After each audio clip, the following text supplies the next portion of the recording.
নমস্কার সব বন্ধুদের আমার ইউটিউব চ্যানেলে স্বাগত জানাই। আজকে আমি কোনো খাবারের রেসিপি করছি না।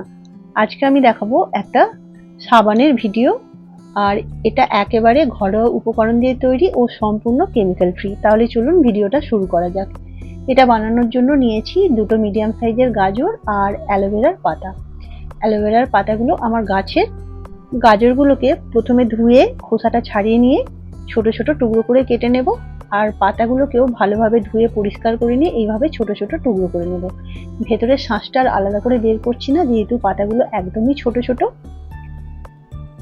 এবার একটা মিক্সিং জারের মধ্যে অ্যালোভেরার পাতা আর গাজরটা দিয়ে খুব ভালো করে বেটে নেব। এবার একটা ছাঁকনির মধ্যে ওই বাটাটা দিয়ে এর রসটা ভালোভাবে বের করে নেব।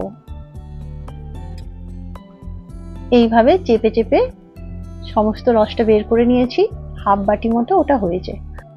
আর এখানে আমি নিয়েছি সোববার, যেটা অনলাইনে খুব সহজেই অ্যাভেলেবেল আছে। আর এটাকে খুব ছোট্ট ছোট্ট টুকরো করে কেটে নেব, যাতে এটা গলাতে খুব সুবিধা হয়।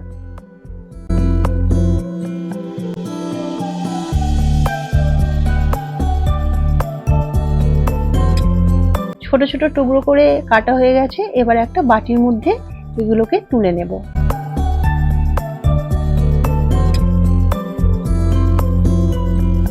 এবার একটা কড়াইয়ের মধ্যে গরম জল বসিয়ে দিয়েছিলাম, তার মধ্যে একটা স্ট্যান্ড দিয়ে বাটিটা বসিয়ে দেব।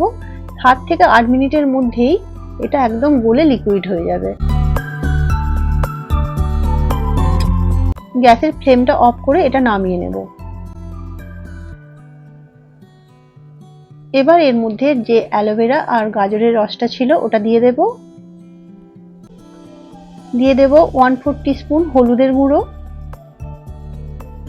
আর দিচ্ছি দুটো ভিটামিন ই ক্যাপসুল।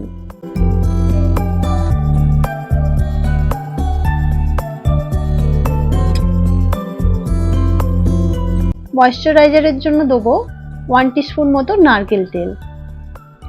আমি এখানে শালিমার নারকেল তেলটা ব্যবহার করেছি। এবার খুব ভালো করে এটা মেশাতে হবে, যেহেতু হলুদ দিয়েছি, নাহলে ওটা দানা দানা থেকে যাবে। এবার একটা সাবান তৈরির মোল্ড নিয়ে নেব, যেটা অনলাইনে খুব সহজেই পেয়ে যাবেন। এটা 120 থেকে 30 টাকা মতো দাম নিয়েছিল। এবার এর মধ্যে লিকুইডটা দিয়ে দেব। লিকুইডটা দেওয়ার পর এর ওপরে যে ফেনাগুলো হয়ে আছে এগুলোকে আলাদা করে তুলে দেব। তারপর রুম টেম্পারেচারে এটাকে 2 থেকে 3 ঘন্টার মধ্যে রেখে দিলেই খুব সুন্দর সাবানটা জমে যাবে।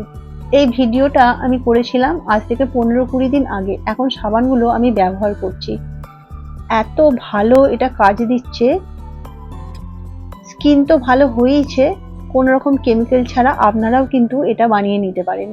ঘরোয়া উপকরণ দিয়ে তৈরি, শুধু আলাদা করে লাগছে ভিটামিন ই ক্যাপসুল। তাহলে চলুন একটু ব্যবহার করেও দেখিয়ে দিচ্ছি।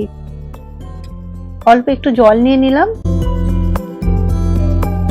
দেখুন এতে হয়তো ফেনাটা একটু কম হয়, যেহেতু কোনো রকম কেমিক্যাল দেওয়া নেই, কিন্তু ব্যবহার করতে কোনো রকম অসুবিধা হবে না। একটু হলুদের ছাপটা থেকে গেছে, কিন্তু তাতে কোনো অসুবিধা নেই। অবশ্যই বাড়িতে একবার ট্রাই করে দেখবেন, খুব সহজেই এটা তৈরি হয়ে যাবে। তো কেমন লাগলো ভিডিওটা কমেন্ট করে জানাবেন। আবার আসবো নতুন কোনো ভিডিও নিয়ে। সবাই খুব ভালো থাকবেন। এখনকার মতো আসি, টাটা।